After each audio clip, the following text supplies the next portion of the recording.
Hey guys, hope you're all well. Right, I'm waiting for bits. I thought I'd have some bits by now, but I haven't, so not a lot I can do about that. I am waiting for the stator for the Enfield. Here's the old one. As you can see, yeah, I don't like putting them back in. So I'm just waiting for the sealed unit that's coming. And then I can get that in and finalise all the primary side of the engine. And yeah, and then after that, with that, I can start the wiring. So just hanging on for that. In the meantime, I'm going to be looking at the RM today, so I can get some parts ordered for that as well. And then at least this can be going on in the background. So I'm going to remove the caliper now, because as you've probably seen in the last video, there's something gone wrong with that.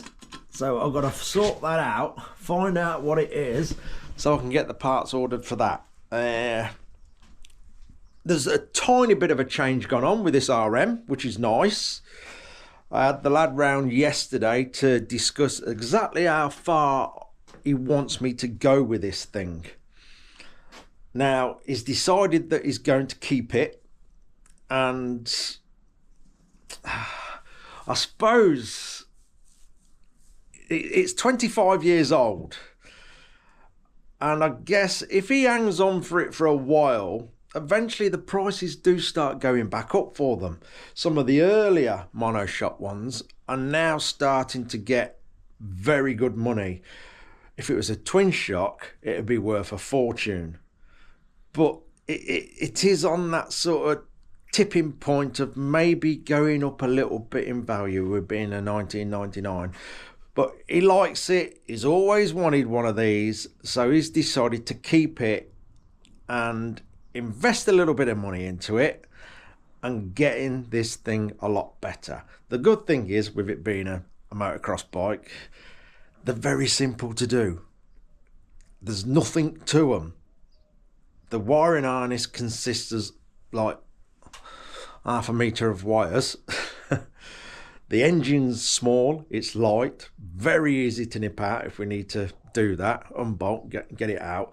They're just really nice to work on because how simple they are. So yeah, he's going to go the extra mile and get it a little bit better than what he intended to do, because he's obviously had a long think about it, and this is the route he's now taking. So yeah, we're going to get it a bit smarter. Anyway, I've got to start at the beginning. We will start it up in this video to see that smoking issue and get this caliper off so we can order some parts. Right then, let's start with removing the guard.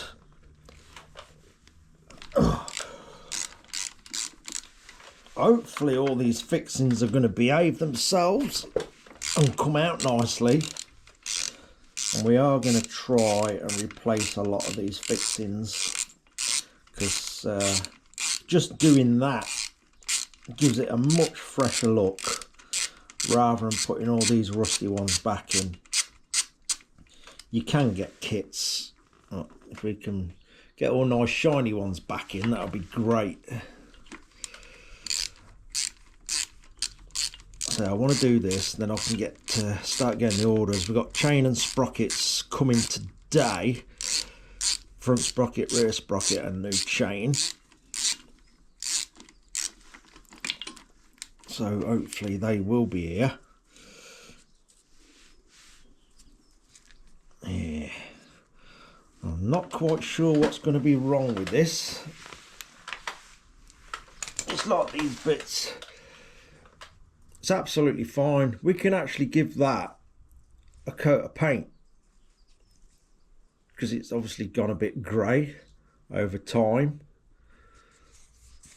But if we were to black that up, it'll look nice and fresh. Right, this is the bit that this shouldn't be wobbling there. So I don't know what we're going to be going into, and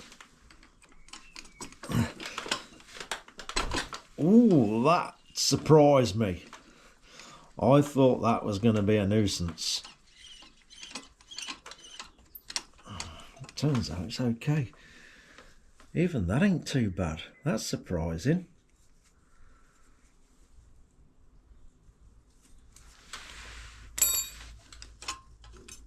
Yeah, see, the spring clip in there has just fell out.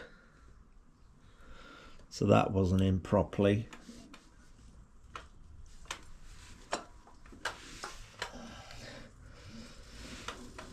What else can we do there? Might be easier for me actually to, in fact I might have to slide that back wheel out. Let's get the pads out, see what they're like. Right, let's use this massive thing so I can get a good grip on this. Ooh, that's gone as well.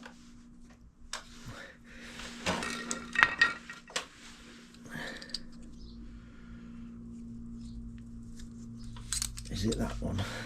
Is it that one? Yes. Oh, I knew that would be stuck. We had one of these last was it last week or the week before?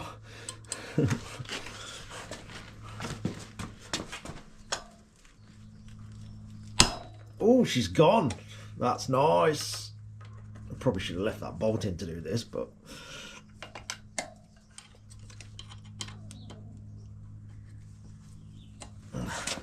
that is very surprising. Oh, that pin is done. Wow. That's amazing. There's one pad. Yeah, that back colour's been struggling for a long time. It's got a really uneven wear on there. It's actually curved. Obviously where the colour's been able to move, these pads have just been jumping round on the disc, I guess, and just making contact wherever they choose to land, whatever position this has got itself in. I'll get that sorted. Oh, this is so out of shape, it's struggling to come out.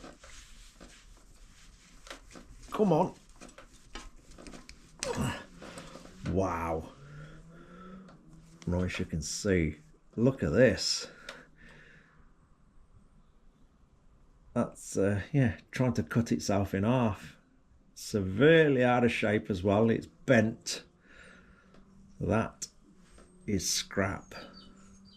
Might even have one of them knocking about. I'll see. But if we're not, it'll go on the order list. See, all these, they're just loose. They're just sat in there doing nothing. Again, I don't know if you can see the profile of it. It's actually curved. Same with that one. And it's tapering right off. Yeah, that caliper's been bouncing around and doing what it wants. I'll have to get a spanner and take the brake line off. That's coming off easy. Oh, there is a bit of fluid in the line.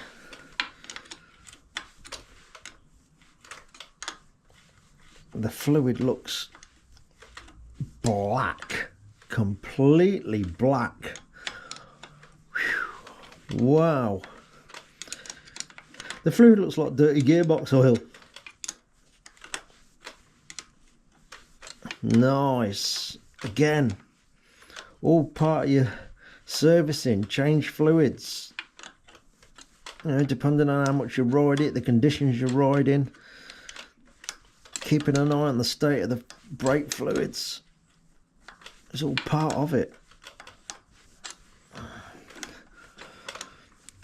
I think they're just rubber lines, and I'm guessing they're going to be extremely tired. So we'll probably just replace all them, because that can really affect your braking. These get so weak you end up pumping the hoses out before it's operating the brakes, making them quite vague. Oh, look at that. What is that stuff? I think it's a mix of oil, water, and just probably a tiny dab of brake fluid. That's unbelievable. It's terrible. Right, we're going to pop the back wheel out. First, I'm going to give it a spin. Listen to the bearings. If you can hear it over one of the neighbours' screeching dogs. Oh, it stopped. Oh, good. I feel like going and getting that dog. Oh, it's off again. It's a little Jack Russell. Poor thing. Anyway, listen to this. Okay, let me just try and hold that off. Bear with my... No, you won't hear it. The tyre's still slightly rubbing on the deck, but it is terrible. The bearings are absolutely shot. Anyway, let's pop that back wheel back. We can get all this caliper off. And I'll have to put the back wheel back in for now, so the bike's movable. We've got one very rusty nut and no split pin.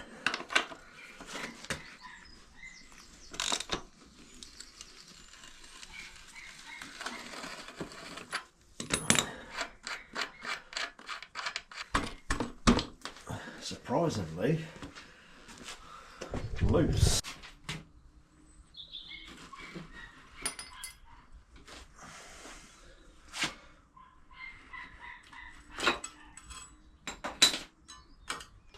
There we go.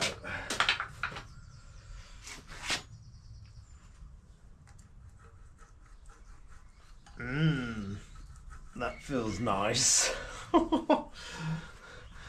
Lovely. Right, this is the mounting bracket for the caliper. That's that pin we took out.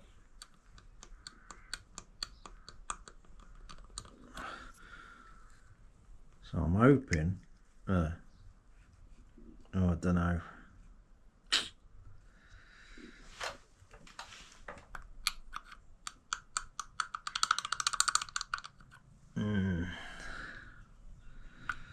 I'm pretty sure that shouldn't be that baggy.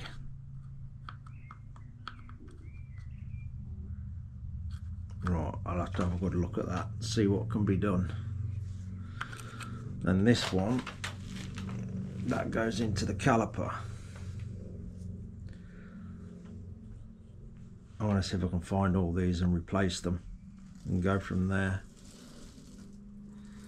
At the end of the day, unless I can find one of these, I don't know if that's worn or the pin is. I'm guessing this. I might be able to sleeve it. I might be able to just turn the sleeve down to sort that out. We'll see. It's absolutely filthy. There's the caliper. Look at the state of that. Yeah, I don't hold much hope out for that piston. Looks like the seals, part of it's on the outside. And we'll get all that replaced.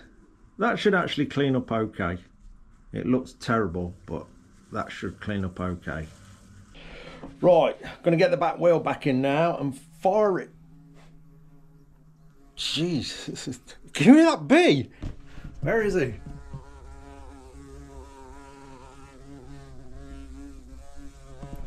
Sounds like he's got a Merlin engine fitted. Whoop. He's gone. Where was I? Right, back wheel back in, and I'm going to fire it up.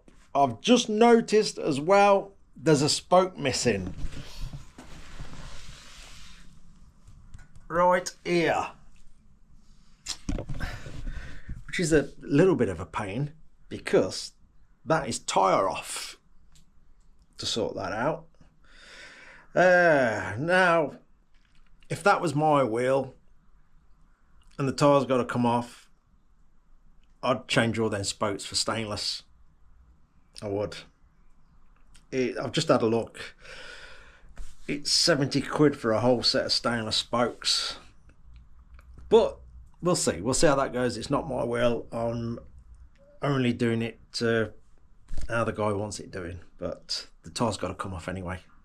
It's got to have another spoke in. But we'll see how that goes. For now, we'll just pop it back in and start this thing up.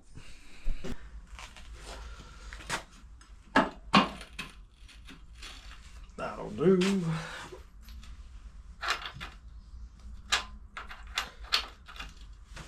I'll just pop the nut back on for now.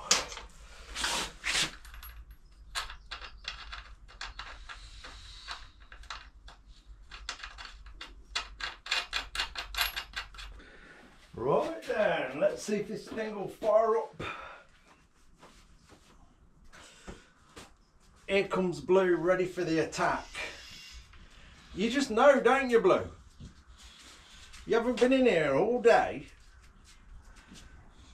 He's like he owns in on it. Mind?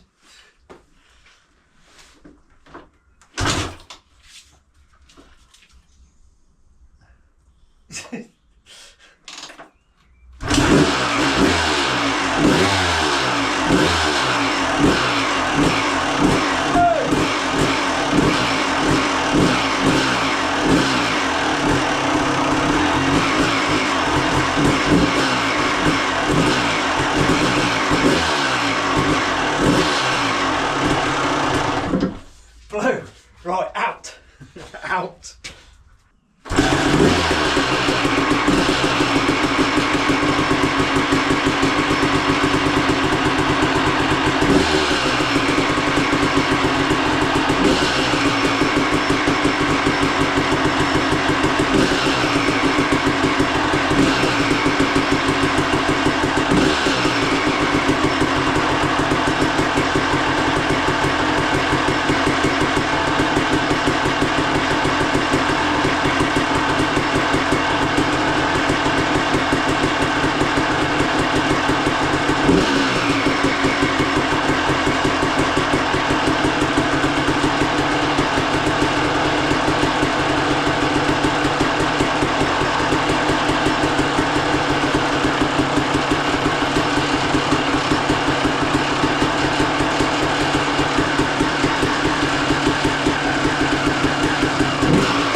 Yeah, it smokes a bit.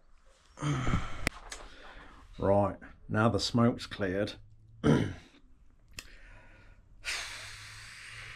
quite know what to make of it yet. It is blasting oil out the exhaust pipe. I don't know if you can see that darker stain across the shed floor there. It's even reaching over here, all over that box. You probably can't see it. It's pouring out the exhaust all over the tyre. It's everywhere.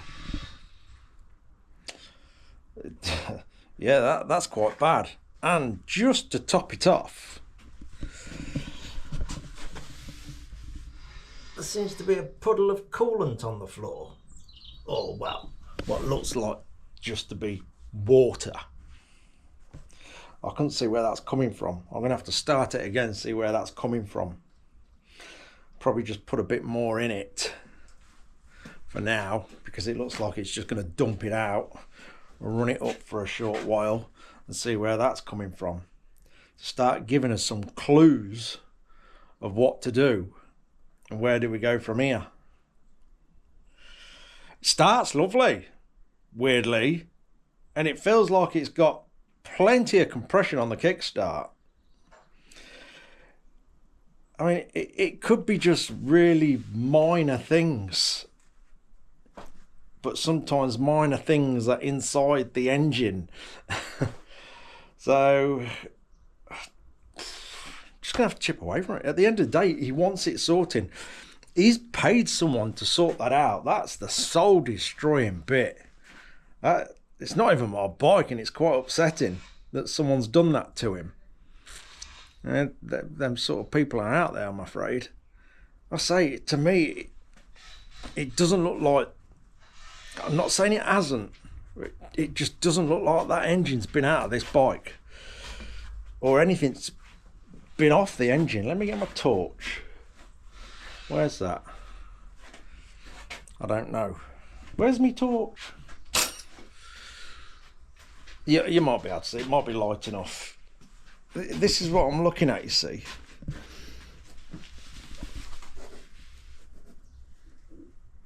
There's no way that's a new gasket on the bottom there. It looks like that cylinder hasn't been off at all. There's no marks on them nuts to say there's a spanner been on them. All these hose clips are filthy. Like nobody's worked on anything round it. I don't know. I should just... Is it just me, or because if I'd had the engine out of that, I would have cleaned everything. Cleaned everything I could get at before it even went back in. And it would have had brand new gaskets. I'm not sure about the setup 100% on these. Are these the egg gasket wise? I wonder if these are these just like an O-ring on these, like an inner and outer O-ring. I'm not sure, because that could cause the coolant to dump out. A wrong radiator cap can cause coolant to dump out. But weirdly, like I say, it fires up great, and it seems to run okay. It's just got some issues. I'm just gutted for him that he's paid someone to have a look at this engine, and it's still got the exact same problem. You know, if someone's paid you to do a job, you give it them back finished, or throw your hands in the air and say, look mate, I can't sort it, and it's on the house sort of thing. You've tried to have a look at it, you've not solved it, don't give me any money. I don't know.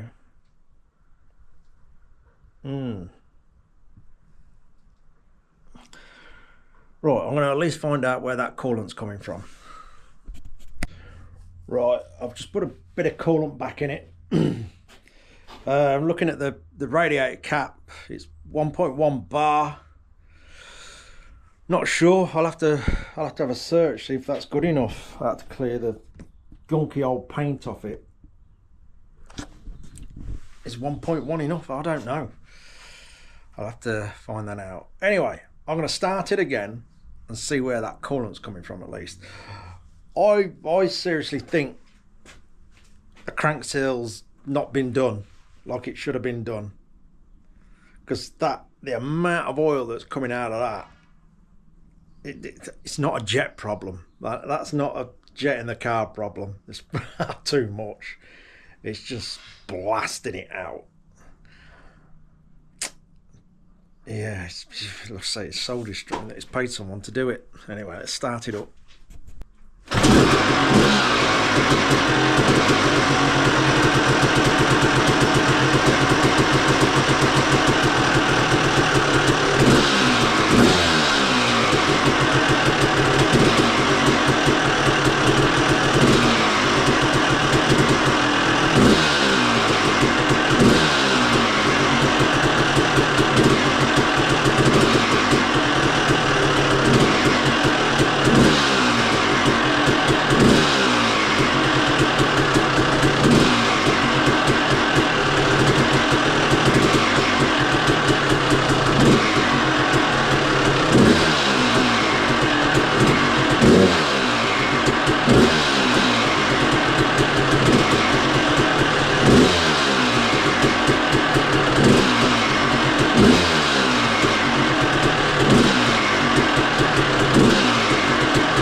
That's not good. Right, smoke's cleared again. The coolant stopped, which is good. I don't think the rad cap was on properly. But it seems to have stopped. I did top it back up again and nothing's coming out, which is a good thing. But obviously we've still got the smoking problem. I think what I'm going to do is start at the bottom and eliminate some of the real simple things first and see how we go with it.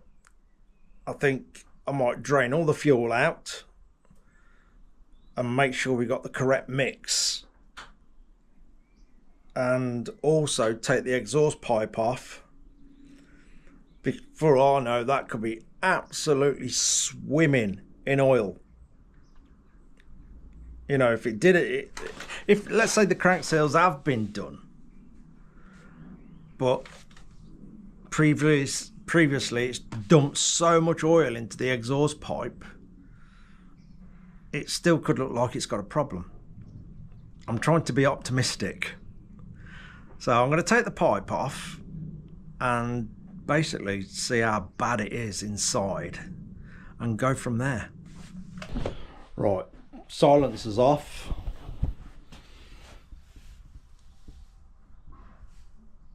And that's the front bit off. Let's tip it up.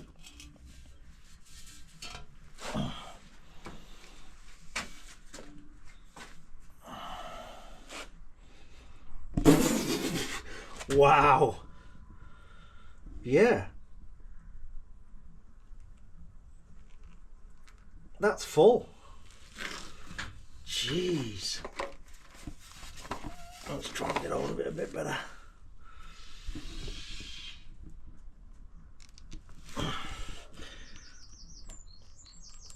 That's not good, is it?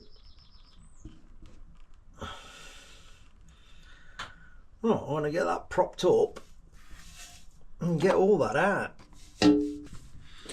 Okie dokie. I'm going to leave it at that. I've got the obviously the pipe propped up there. I've got the silencer there. I'm going to have to take the silencer apart, because if all the wadding is absolutely swimming in that oil, it needs to come out. The easiest thing is just to replace all the wadding and put fresh in and put it back together. So that's what I'll do. I'll order a roll of wadding and sort that out. So I'm going to leave it at that. I'm going to let them bleed out. And yeah, I don't know what the verdict's going to be right now. I'm not 100% sure, to be honest with you. I think it's still going to be a seal, personally. I'm hoping I'm wrong, but I think it's still going to be a seal. I'm taking a bit of a wild guess here. I think whoever it was that supposedly replaced the seals has only done one side, if any. I don't know where my torch is. The reason, let me hear it is, because one side looks like it has had a new gasket, which is this side. See the green gasket there? Yeah. So I think he's done one side and like hope that'd sort it, because I'm also going to guess that the other side is an absolute pain to get at, and he's gone for the easiest side with a hope that it'd cure it. Took a load of money off him and give him the bike back, which is a bit naughty, but hopefully we can solve it. If at the end of the day, if we are going to dip into it again, I will replace both seals. Both seals are about 12 quid. There's no point in running the risk. Has it been changed or hasn't it? Just rip them both out and change them both. It's going to be the best option, rather than just change the other side and they're both no good. Then it's everything apart again. Just go in once, change them and sort it out. But yeah, it's interesting anyway. It's something a bit different to do in the background. And the good thing with this, it's all quiet work. So if I'm awake and bored in the middle of the night, I can come in and do these little jobs. Same with the Enfield. We're at that stage where most of the jobs now are quiet on there, so time is not an issue. Like I say, I'm hoping that the stator will be here for that. I thought it'd be here by now, but it's not. At the end of the day, we've had a bank holiday. Things do get delayed. And as soon as that's here, I'm going to get all the other side, obviously the primary done on this, get all that done. Someone did mention, did I tighten the plug up? No, I didn't. And I haven't forgot that. I'll tighten that up when when everything's sorted and we're going to fire the bike up. That's when I'll tighten that up. I've still obviously got tons of stuff to do on the electrical side of things. Literally everything, basically. That's the only electrical thing I've done. So yeah, there's a big job on the electrical side of things. I've got all the wires. I've just got to wait for that stator, and we've got to get the electronic ignition. I've got one, but it's not right. I thought it was the right one, but no, it's some sort of weird Norton thing, and I'm not going to risk putting that on. It needs to be the correct one, so I've got to order that as well. They've gone up considerably. Last time I bought one of them, they're about £79. They're now about 130. What's going on with the world? It's gone crazy. I've just been ordering stainless nuts and bolts because I like to keep them topped up. Wow, the prices, everything's just gone insane. But hey, oh, that's the way the world is. We can't do much about it, so we just got to go. Oops, knocking stuff over. We just got to go with the flow. Anyway, that'll do. The next bit on this RM will be as and when. I'm going to be in constant talks with my mate to see what he wants to do, how far he wants to take things. At the end of the day, when you get so deep into a project, there's other things that you may as well do while you're in there, if you know what I mean. We'll see how that goes. Anyway, from a smoky shed, I'm done. Cheers for watching, guys. Take care.